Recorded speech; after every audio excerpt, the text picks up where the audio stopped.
சற்று முன் கிடைக்கப்பெற்ற மிக முக்கியமான செய்தி ஒன்று வெளியாகியுள்ளது. திராவிட முன்னேற்றக் கழகத்தின் முன்னாள் அமைச்சர் செந்தில் பாலாஜி பாஜகவில் இணைய உள்ளாரா? வெளியான தகவலால் திமுகவில் பரபரப்பு.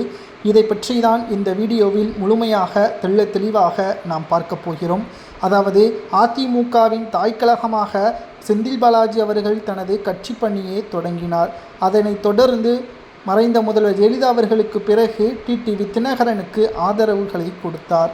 டிடிவி தினகரன் தொடங்கிய அம்மா மக்கள் முன்னேற்றக் கழகத்தில் மக்கள் மத்தியில் ஆதரவு இல்லாத காரணத்தினால் அதிமுகவின் எதிரியாக இருந்த திமுகவில் இணைந்து கொண்டார். ஸ்டாலினுக்கு நெருக்கமாகவும் திமுகவில் இணைந்த பிறகு கரூர் மற்றும் சுற்று வட்டார பகுதிகளில் செல்வாக்கு படைத்த செந்தில் பாலாஜி திமுகவிற்கு விசுவாசமாகவே 2 ஆண்டுகளில் மாறினார். செந்தில் பாலாஜி அவர்களுக்கு தற்பொழுது இருக்கக்கூடிய மிகப்பெரிய ஒரு சிக்கலே சட்டவிரோத பண பரிவர்த்தனை வழக்கில் செந்தில் பாலாஜி அவர்கள் அதிமுகவில் செய்த தவறு, திமுகவில் மின்சாரம் மற்றும் மதுவிலக்கு ஆயத்திரவு துறைகளில் அதிக அளவு செய்த முறைகேடு சம்பந்தப்பட்ட வழக்குகளும் நீதிமன்றத்தில் விசாரணைக்கு வரவுள்ளது.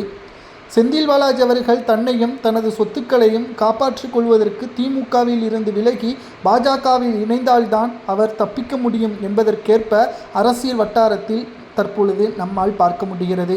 ஏனென்றால் 2 நாட்களுக்கு முன்பாக மக்களவையில் அமைச்சர்கள் 30 நாட்கள் சிறையில் இருந்தால் 31வது நாள் அவரது பதவியை பறிக்க வேண்டும் என்று மசோதா தாக்கல் செய்வதற்கு உள்துறை அமைச்சர் அமித்ஷா அவர்கள் மக்களவையில் தாக்கல் செய்வதற்கான அனைத்து ஏற்பாடுகளையும் சபாநாயகரிடம் கொடுத்துள்ளார். இது தென் தமிழகத்தில் குறிப்பாக செந்தில் பாலாஜி அவர்களுக்கு மிகப்பெரிய ஒரு சிக்கலாகவே மாறிவிட்டது. தற்பொழுது அமைச்சர் பதவி இல்லாமல் இருந்தாலும் கூட அவரது எம்எல்ஏ பதவியும் பறிபோகலாம். அவரது எம்எல்ஏ பதவி பறிபோகிவிட்டால் நிச்சயமாக அவரை டெல்லிக்கு அழைத்து சென்று விசாரணையும் நடத்துவார்கள். அவர் இத்தனை ஆண்டுகளாக, அதாவது திமுகவில் இணைந்ததோ 4 ஆண்டுகள் தான்.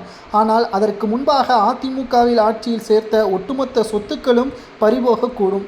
இதனால் தான் ஒட்டுமொத்த சொத்துக்களையும் தக்க வைத்துக் கொள்வதற்கு திமுகவிலிருந்து விலகியாவது பாஜகவில் இணைந்தாவது தனது சொத்துக்களையும் தன்னையும் பாதுகாத்துக் கொள்வதாக செந்தில் பாலாஜி அவர்கள் நினைப்பதாக அவரது நெருங்கிய வட்டாரத்திலிருந்து செய்திகளும் கிடைக்கப்பெற்றுள்ளது.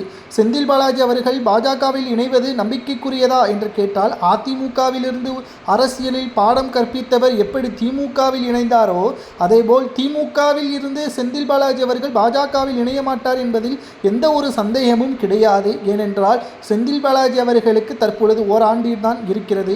அடுத்த ஆண்டு எப்படியும் தேர்தல், அதில் திமுக ஆட்சியை இழந்தால் மிகப்பெரிய ஒரு சிக்கல் வரும் என்பது செந்தில் பாலாஜிக்கு நன்றாகவே தெரியும்.